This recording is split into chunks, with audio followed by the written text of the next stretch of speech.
Plank get-ups. You're going to start with a plank on your elbows and your toes. Go wide with your feet, give you a little stability, and you're going to come up on an arm and do a high plank, and then down on the same arm you lifted up on, and then alternate arms.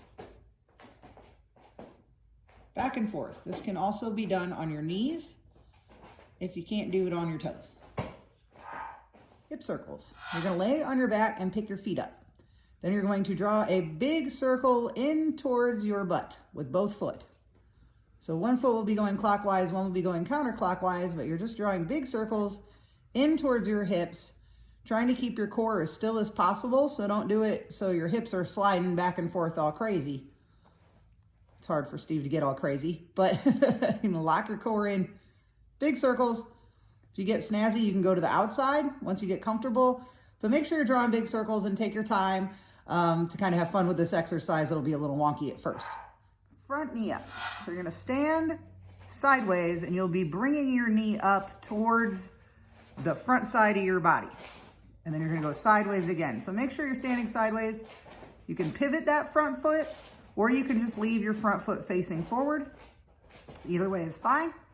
And then you're just gonna drive your knee up towards the ceiling as high as you can as you go.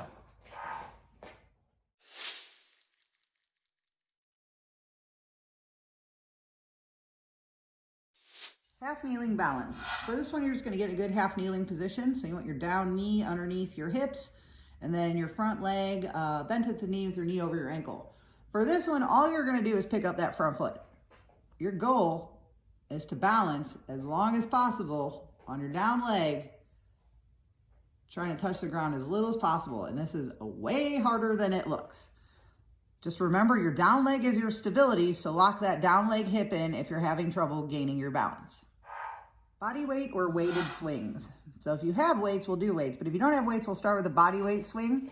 You're going to shoot your hands back and smack your thighs, just like you had a kettlebell, and then you're gonna stand up and smack your hands on top of each other.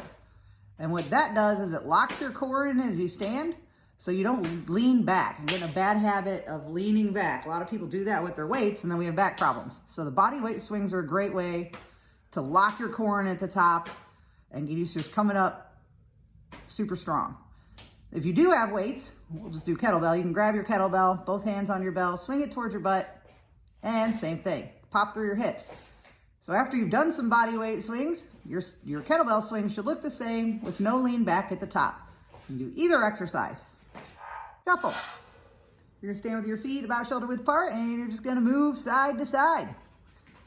Make sure you pick your feet up off the ground. So you don't want to hear dragging feet. So a lot of people drag that back leg. Don't do that. That ends up in danger, falling, no good. So pick those feet up, stay light on your toes, and you're just gonna move side to side in the amount of space you have. If you have zero space, you can do lateral bounding or skaters, which is just one foot to the other foot. So then you don't need a huge big room. But if you have a huge big room, or at least a few feet, do some shuffles.